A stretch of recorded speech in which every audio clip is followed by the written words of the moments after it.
아파서 못 나오고 감기 때문에 못 나오고 다른 일이 있어서 못 나오고 하는 분들이 부럽습니다. 나는 감기가 걸리든 아파서 들어 눕든 밤새 죽을 고비를 넘기든 아무리 바쁜 일이 있었든 그저 시침이 툭 떼고 나와서 예배드리잖아요. 여러분이 부럽습니다. 그러나 하나님 앞에 가면 하나님께서 그런 것들을 참작해 주지 않겠습니까? 예. 이 앞주에는 노아 홍수 때 있었던 사건, 노아 때 있었던 대홍수 심판에 대해서 말씀을 나눴었는데, 오늘은 아브라함 시대에 있었던 소돔과 고모라 땅에 대한 심판에 대해서 말씀을 나누려고 합니다. 소돔과 고모라 지역에 하늘로부터 유황불이 비처럼 쏟아져 내렸다고 했습니다. 24절에서 25절을 읽습니다. 주께서 하늘에서 주께로부터 소돔과 고모라 위에 유황과 불을 비처럼 내리셨고 성읍들과 모든 평지와 성읍의 모든 거민들과 땅에 자라는 것들을 뒤엎으셨더라. 예, 하늘로부터 유황불이 내려와서 모든 사람들, 소돔과 고모라 그 지역에 사는 사람들을 다 불러 태우고 동물도 불러 태우고 또한 식물들까지도 다 불러 태웠더라 그랬습니다. 그리고 그 지역의 땅을 다 그냥 갈아 엎어버렸다고 이렇게 성경은 기록하고 있습니다. 이 시기는 아브라함 시대니까 아브라함이 BC 한 2000년입니다. 예수님 오시기 한 2000년 전에 있었던 사건인데, 미국의 하우스 웨스턴 대학에서 발굴팀이 요르단 강 그 동쪽의 탈 엘 하맘 지역에서 BC 3500년에서 1500년 사이에 거대한 도시 유적을 발견했다고 합니다. 도시 유적이 있었다는 거지요, 예전에. 이 유적이 성경에 묘사한 소돔에 관한 내용과 일치하다고들 합니다. 발굴을 주도한 콜린스 박사는 소돔이 황폐화된 이유는 지진과 유성 충돌의 결과일 가능성이 높다고 말했습니다.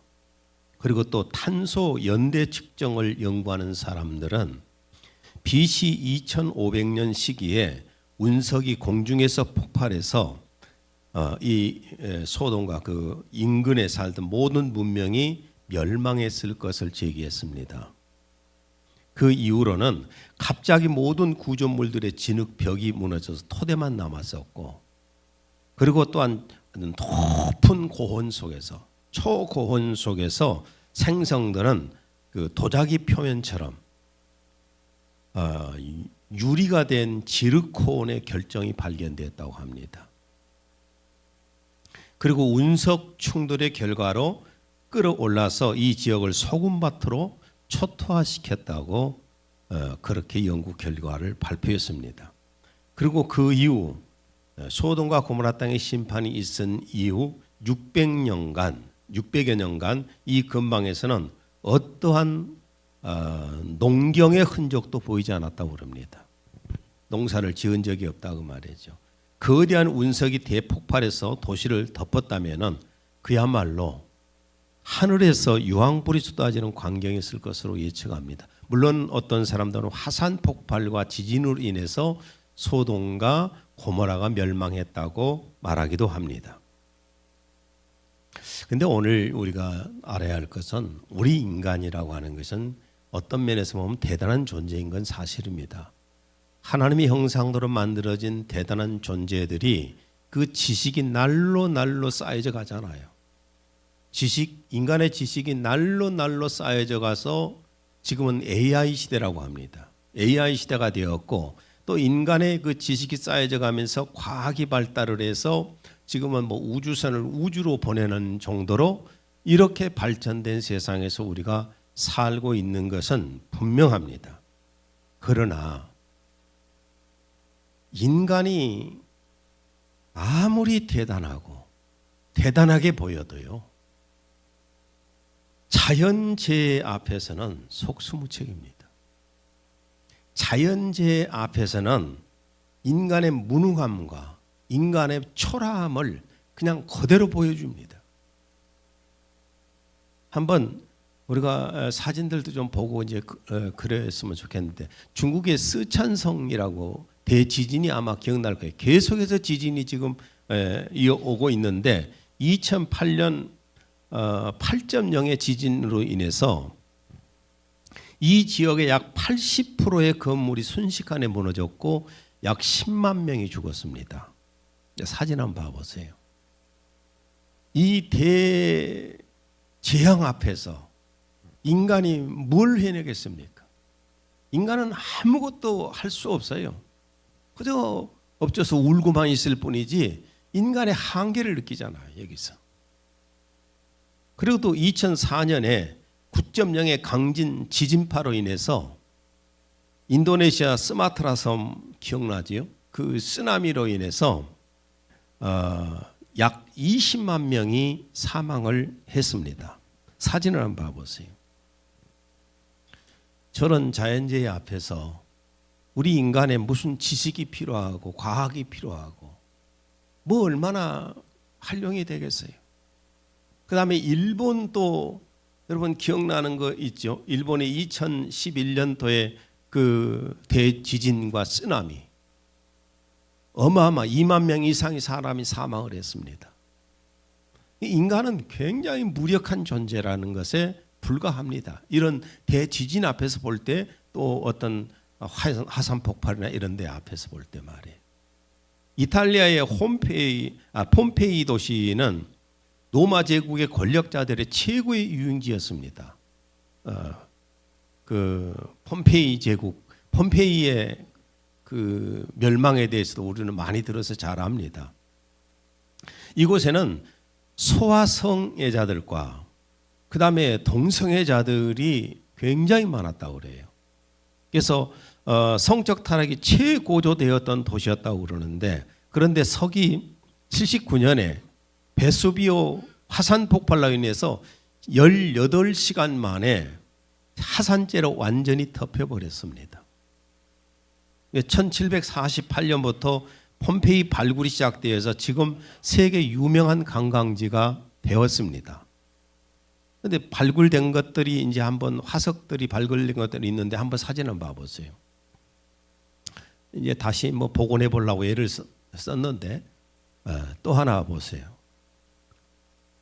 화산 폭발할 때 그냥 그대로 다 죽어서 화석이 된 사람들이에요. 또 하나 보세요.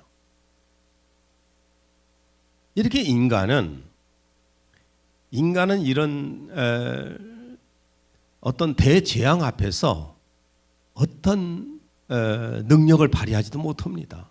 인간이 굉장한 지식을 가지고 있고 과학이 뭐 발달해서 우주선을 쏴 올리고 한 것처럼 보여도 이런 대재앙 앞에서 인간이 무엇을 하겠습니까? 아무것도 못합니다. 많은 신앙인들은 이 폼페이의 멸망을 성적 타락에서 오는 심판이었다고 말합니다. 또한 성적 타락으로 하나님의 심판을 받아서 멸망한 곳이 어디냐면은 소돔과 고모라 지역입니다. 소돔과 고모라 지역은 지금은 사해 부근으로 추정을 합니다. 창세기 14장 3절. 뒤에 5나라 왕들이 지금은 사해 또는 소금 바다라고 부르는 시딤 계곡에 모여 동맹을 맺고, 이 지역으로 봅니다. 한번 지도 한번 봐보세요.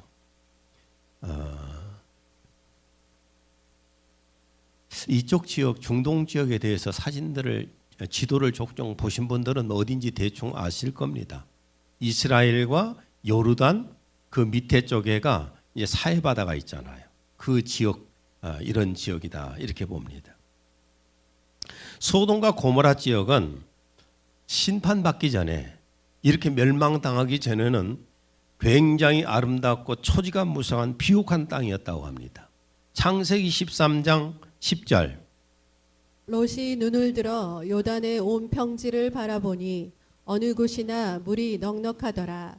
주의 동산 같고 이집트 땅과 같아 마치 소알에 온 것 같더라. 물이 많이 있었고 초지가 무성하고 마치 에덴 동산 같더라 이렇게 말을 했습니다. 그래서 이 소돔과 고모라 지역은 당시에 엄청나게 번창한 도시가 되었던 겁니다. 많은 사람들이 살아가는 그런 도시가 되었습니다. 하나님께서 아브라함에게 명령을 하실 때에 가나안 땅으로 가라고 명령하실 때에 하란에서 데려온 사람들이 있었지요. 자기 조카 롯과 그 가족을 데리고 이렇게 왔지 않습니까? 그런데 이 롯의 가족은 하나님께서 명령하신 가나안 땅에 정착한 것이 아니라 소돔 땅에 정착을 하게 됩니다. 롯의 가족이 이제 목축하기 좋은 초지가 무성한 소돔 땅을 선택합니다. 창세기 13장 10절에 12절. 롯이 둘러보니 소알까지 펼쳐져 있는 요단 들녘에는 물이 매우 넉넉하였다. 요단 들녘은 여호와의 동산과 같이 매우 기름져 보였고 또 애굽 땅과 같이 비옥해 보였다.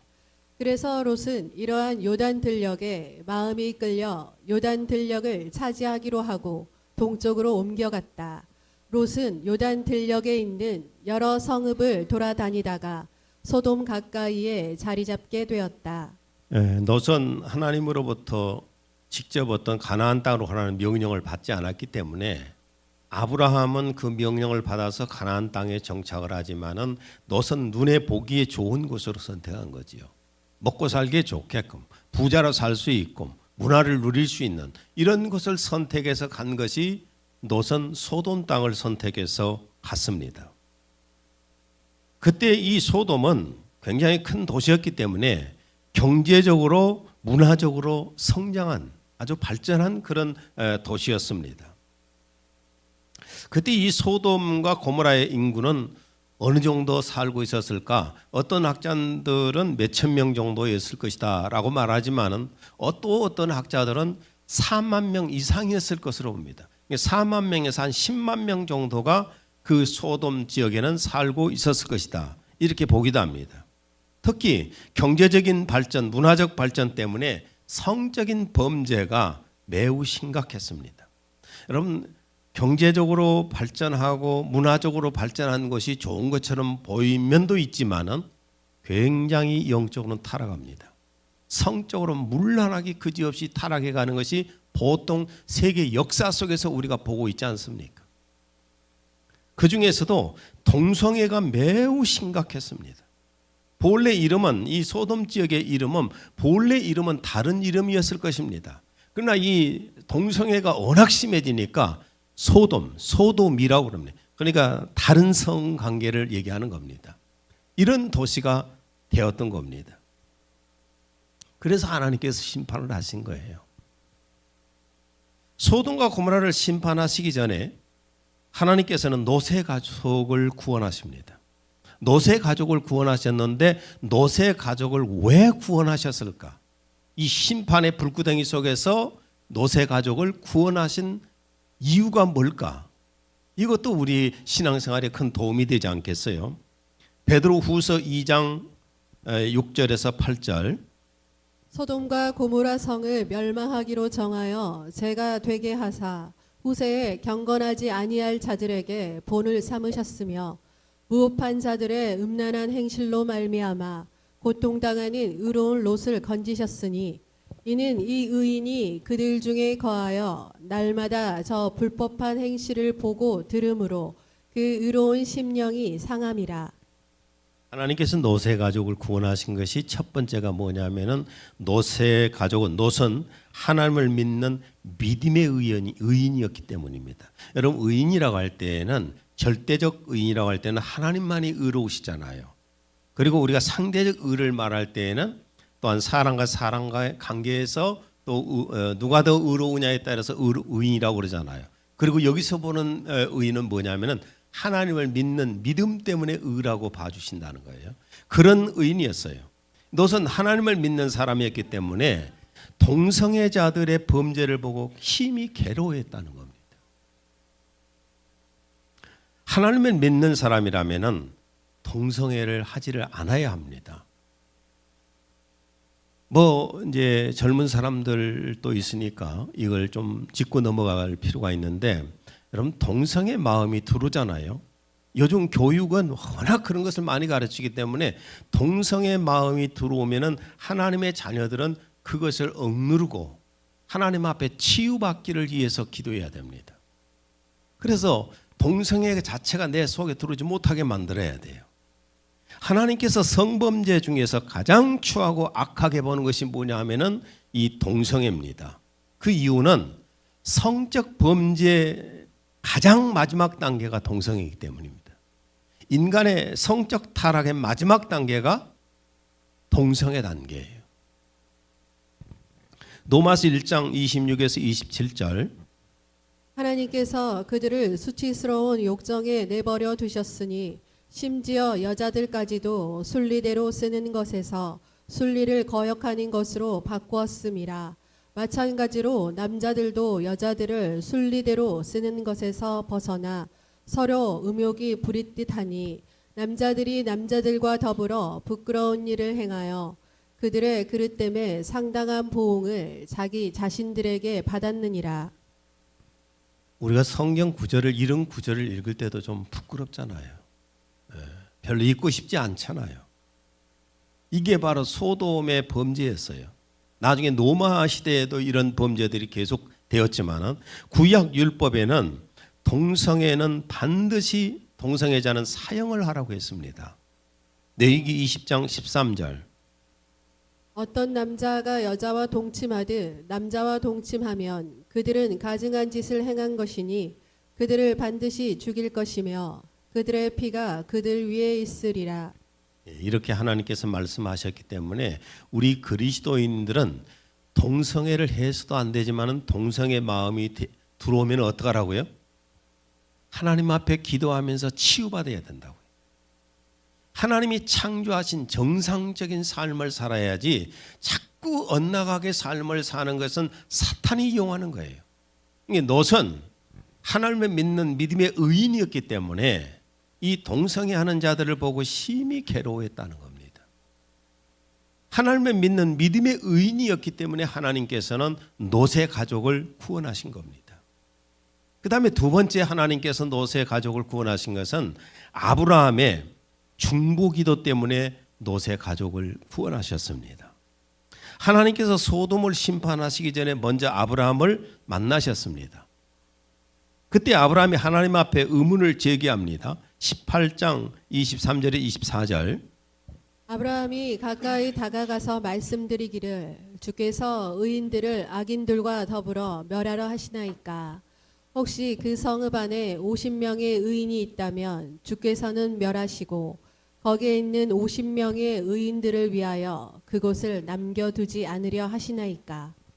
하나님께서 아브라함에게 소돔과 고모라를 심판하시겠다고 말씀을 하시니까 그 말씀을 하시니까 아브라함이 하는 말이 어떤 말을 했습니까?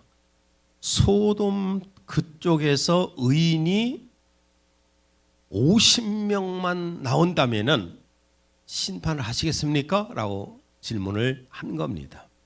그때 하나님께서 말씀을 또 하시기를 18장 26절. 주께서 말씀하시기를 만일 내가 소돔 성읍 안에서 50명의 의인을 찾는다면 그들을 위하여 모든 것을 남겨두리라. 그래 네가 50명을 찾는다면은 내가 소돔을 심판하지 않겠다. 그때 아브라함이 이제 조금 꼬리를 내리면서 45명이면 어떻습니까? 하나님 그래 찾아봐라. 안 되겠냐? 그러면 40명이면 어떻습니까? 그것도 안 되겠구나. 하나님께서 찾으라고 하니까 안 되겠구나 해서 30명, 나중에 20명, 어디까지 내려갈까요? 10명까지 내려갑니다. 32절. 내가 한 번만 더 말씀드리리이다. 혹시 거기서 10명을 찾으시면 어찌 하시려나이까 하니 주께서 말씀하시기를 내가 10명을 위하여 멸하지 아니하리라. 저는 이 장면을 보면서 어떤 생각이 들었냐면은 아브라함이 어떤 생각을 했을 것 같아요. 아무리 구제불능의 도시라고 해도 설마 하니 하나님을 제대로 믿는 사람 10명이 없겠냐고. 아무리 구제불능이라고 해도 그래도 10명 이상은 이 대도시에서 10명 이상을 있지 않겠느냐, 이런 생각 속에서 마지막 마지노선은 10명을 딱 제시합니다. 근데 하나님께서 하시는 말씀, 10명 찾아봐라. 그럼 내 소돔 안 멸하지 않겠다. 이제 할 말이 없잖아요. 근데 자, 계속 하나님 앞에서 이렇게 자꾸 숫자를 줄여가면서 끝까지 포기하지 않고 구원의 요청을 했던 이유가 뭘까요? 자기 조카 롯 때문입니다. 자기 조카 롯이 있기 때문에 그 롯을 멸망시킬 것, 심판받을 걸 생각해가지고 간절하게 기도를 하는 겁니다. 29절. 하나님이 그 지역의 성을 멸하실 때, 곧 롯이 거주하는 성을 엎으실 때에 하나님이 아브라함을 생각하사 롯을 그 엎으시는 중에서 내보내셨더라. 아브라함이 누구 때문에 이렇게 중보기도를 계속했어요? 조카 롯 때문에. 혈육이라고, 혈육의 정이 있잖아요. 다른 사람들은 심판받더라도 자기 조카만은 하나님께서 구원해 주시기를 바라는 마음으로 이렇게 간절하게 중보기도를 하는 겁니다. 그래서 하나님께서 구원하셨어요. 여러분, 우리가 예수님 재림에 오실 때 이 세상이 심판된다는 것을 우리는 믿어야 되는 겁니다. 세상 사람들도 종말 얘기하잖아요. 근데 크리스찬들은 아이고 천년만년 우리가 살아라고 생각하고 있다면 비신앙인이에요. 주님이 곧 재림에 오실 것도 우리는 믿고 있고, 주님이 재림하실 때 세상이 심판된다는 것도 믿고 있다면 이제 내 가족, 내 친인척, 그들을 위해서 전도하고 중보기도하고 해야 되지 않을까요? 그랬으면 좋겠습니다. 그래서 하나님께서는 롯과 그 가족을 구원하시기 위해서 두 천사를 보내셨습니다. 3절. 롯이 강권하니 그들이 그에게로 돌이켜서 그의 집으로 들어가고 롯이 그들을 위하여 잔치를 베풀고 누룩 없는 빵을 구우니 그들이 먹으니라. 두 천사가 남자의 모습으로 롯에게 왔습니다. 그래서 롯이 간청해서 자기 집으로 모시고 가서 이 천사에게 먹을 것을 대접을 했습니다. 여러분, 지금도 하나님의 천사들이 하나님의 자녀들을 보호하고 있다는 것을 아시지요? 히브리서 1장 14절. 모든 천사들은 섬기는 영으로서 구원받을 상속자들을 위하여 섬기라고 보내심이 아니냐. 우리 눈에 안 보이지만은 분명히 여기에는 자 묻습니다. 이 자리에 성령님이 계실까요, 안 계실까요? 그거 안 믿는다면 크리스찬 아닙니다. 그렇다면 천사가 있을까요, 없을까요? 여러분이 구원받은 사람이 아니라면 천사가 없어요. 그러나 구원받은 사람이 있다면 천사는 분명히 그 옆에 와 있어 섬기고 있습니다. 그리고 반대로 악한 세력들도 공격하려고 우리 주변에서 얼씬거리고 있는 겁니다. 하나님께서는 우리를 보호하시기 위해서 천사를 보내셨어요. 그런데 이 천사들이 남자의 모습을 하고 왔는데 멋진 남자였을까요? 찌그러진 남자 같았을까요? 찌그러졌다는 표현을 내가 좀 과했는가요? 네. 멋진 남자였을 거 아니에요. 그런 모습으로 왔습니다. 그랬더니 이 동성애자들인 소돔 남자들은요, 노소를 막론하고 남자의 모습으로 온 천사들과 동성 성관계를 하겠다고 와서 소리를 질러댑니다. 4절에서 5절. 그들이 눕기 전에 그 성사람 곧 소돔 백성들이 노소를 막론하고 원근에서 다 모여 그 집을 에워싸고 롯을 부르고 그에게 이르되 오늘 밤에 내게 온 사람들이 어디 있느냐 이끌어내라 우리가 그들을 상관하리라. 이 정도 되면은 저도 설교 준비하면서 생각했어요. 이 정도 되면은 구원의 방법이 없겠다. 쓸어버릴 수밖에 없겠다. 두 천사가 롯에게 심판을 알리면서 가족들을 데리고 빨리 소돔을 빠져나가라고 말합니다. 12절 13절. 롯이 나가서 그의 딸들과 혼인한 사위들에게 고하여 말하기를 일어나서 이곳에서 나가라. 주께서 이 성읍을 멸하시리라 하였으나 그 사위들에게는 그가 농담하는 사람같이 보였더라.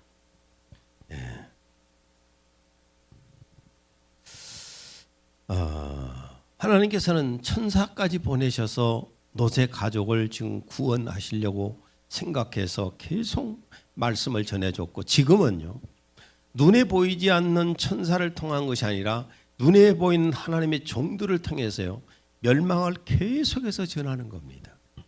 예수님의 재림을 계속해서 전하고 이 세상 멸망을 계속해서 전합니다. 그걸 받는 사람은 복 있는 사람이고 농담으로 여기는 사람은 참 불행한 사람이에요. 롯이 자기 딸들에게도 이 말을 전했고 딸의 남편들에게도 사위될 사람들에게도 이 소식을 전합니다. 14절.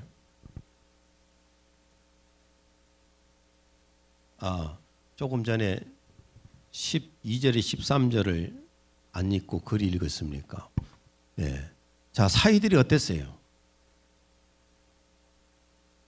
사위들이 농담으로 생각했어요. 그냥 실없는 말로 생각했어요. 소돔을 심판한다고 그러니까 그냥 실없는 말로 생각을 한 거예요. 요즘도 여러 가지 사회적으로 막 뉴스에도 나오고 또 뭐 유튜브에도 보면은 막 세상 종말에 대해서 막 떠들잖아요. 나는 이 비크리스찬들이 얼마나 종말을 많이 말하는지. 근데 오히려 교회는 조용해요. 종말이 없다고 생각해요. 이거 정신없는 겁니다. 지금 크리스찬으로서 깨어있지 못한 거예요. 세상은 깨어나고 있고 교회는 잠잠해 있으면 안 되지요. 깨어나야 할 시기예요.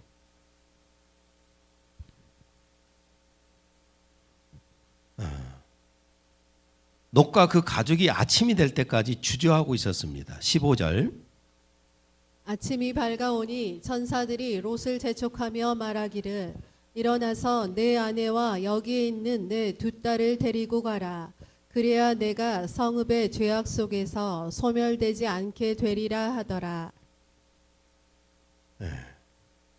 롯과 그 가족이 빨리 나가지 않고 지체하고 있었습니다. 그게 왜 지체했을 것 같아요? 자, 아무리 재촉을 빨리 하는데도 안 나가고 주저 하고 있어요. 왜요? 저는 그런 생각이 들더라고요. 롯이 성공했거든요. 있는 부동산이 생각나지요.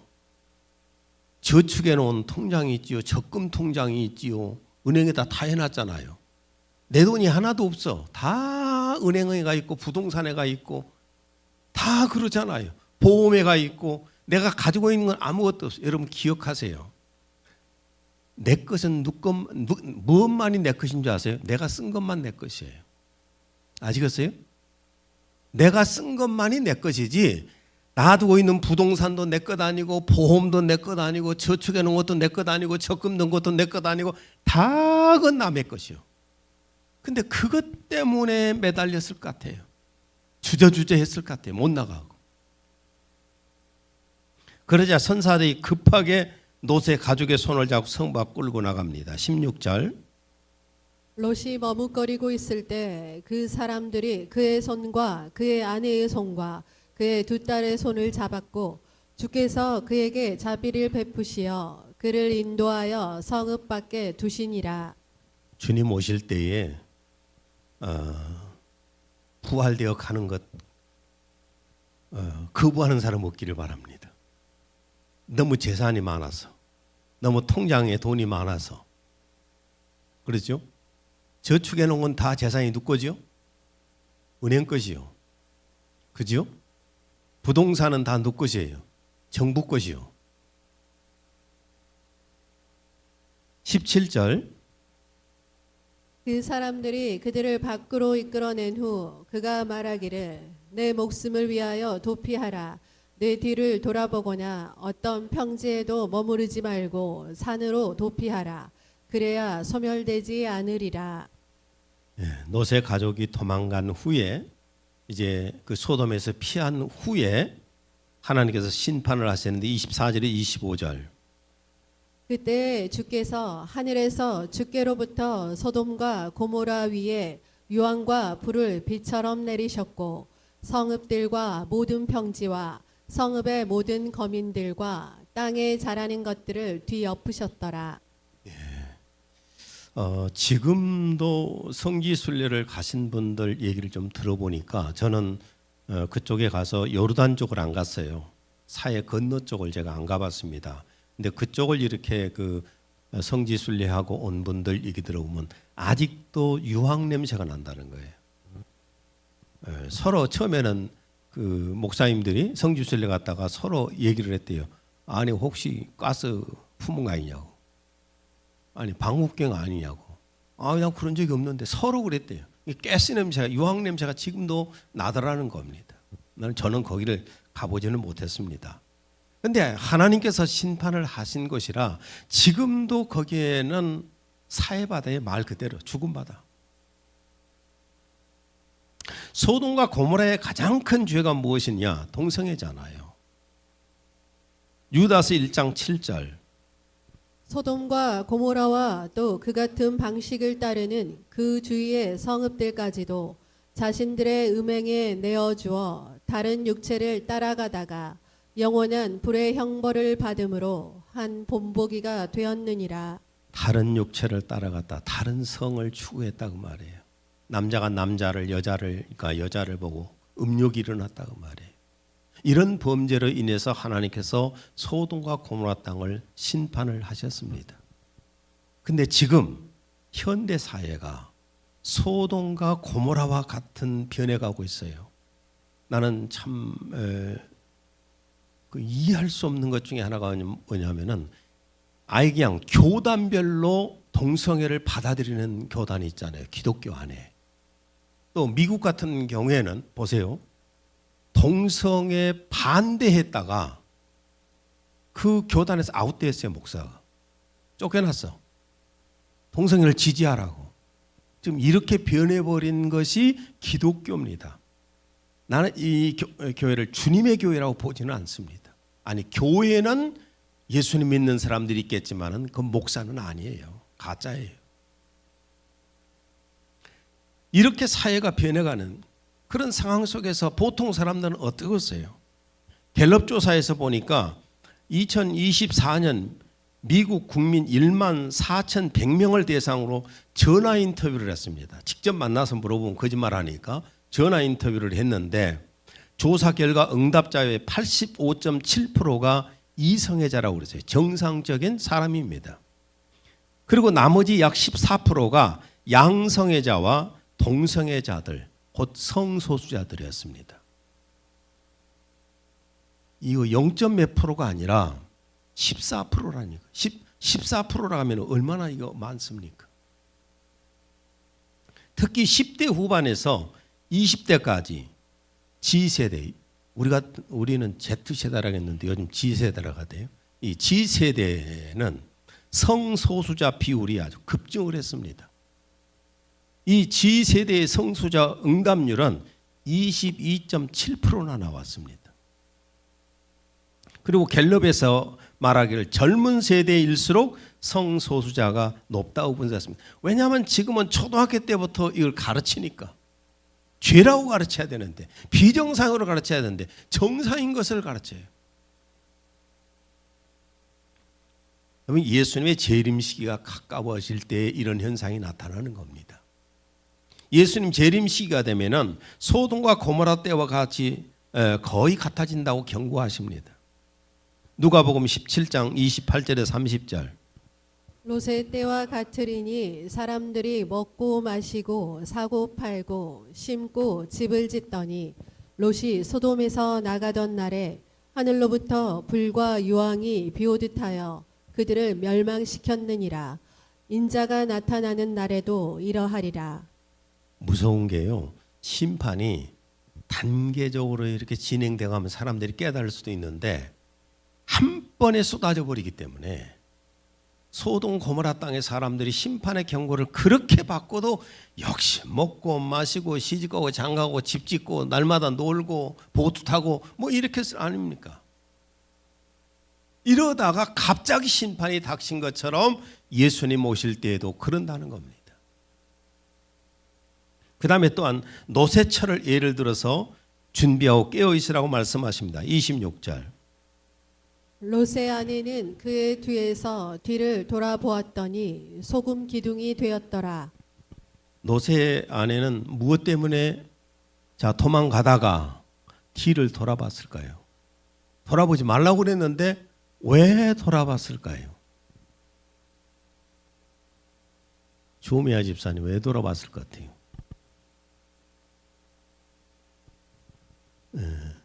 지금은 장롱 속에다 다이아몬드 안 놔두죠.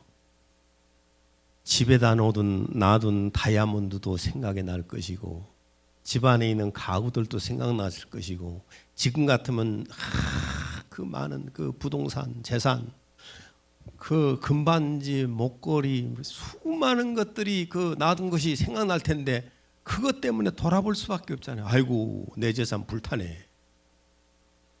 그래서 소금 기둥이 되었어요. 주님 재림하실 때 있을 현상을 말씀하십니다. 누가복음 17장 34절에 35절.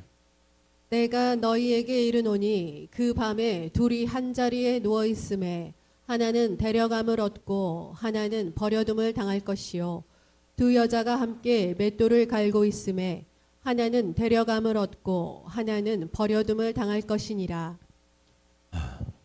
두 사람이 같이 교회를 다닌 사람들이 함께 한 집에서 같이 잠을 자다가 하나는 데려가 버리고 하나는 남고 둘이 음식을 만들다가 하나는 데려가고 하나는 남는다는 겁니다. 뭐 50대 50이라는 말씀이 아니라 깨어 있으라는 의도로 주님이 하신 말씀이에요. 오늘 말씀을 마무리 짓습니다. 소돔과 고모라 땅의 심판은 역사 속에 있었던 사건이고 우리 크리스찬들에게는 예로 보여주신 거예요. 마태복음 24장 44절. 이러므로 너희도 준비하고 있으라. 생각하지 않은 때에 인자가 오리라. 이러므로 너희도 준비하고 있으라. 예수님의 재림의 때가 가까웠고 언제 예수님이 오실지를 모르기 때문에 너희도 준비하고 있으라 그 말이에요. 생각하지 않은 때에 인자가 오리라. 전혀 생각도 못하는 날 주님이 오실 수 있다는 거예요. 근데 저는 지금 시대적으로 여러 가지 상황을 볼 때 예수님이 말씀하신 재림의 징조하고 너무나 맞아요. 일치돼요. 오늘 주님이 오신다고 해도 전혀 이상할 것이 없어요. 우리는 날마다 주님 맞이할 준비를 지금 해야 될 상황이에요. 우리 교회 성도들은 전부가 다 깨어서 예수님 재림 맞이할 수 있도록 준비하시기를 바랍니다. 아버지 하나님, 오늘도 하나님의 말씀을 함께 나눴습니다. 성령님께서 우리에게 주신 대로 말씀을 전했는데 오늘 이 말씀을 통해서 하나님의 사랑하는 자녀들이 소돔과 고모라가 심판받은 것은 역사 속에 있었던 사건이고 또한 예수님의 재림에 오실 때에도 그렇게 갑자기 주님이 재림에 오시고 갑자기 심판이 임한다는 사실을 믿게 해주셔서 날마다 주님 맞이할 준비를 깨어서 준비케 하여 주옵소서. 예수님 이름으로 기도했습니다. 아멘.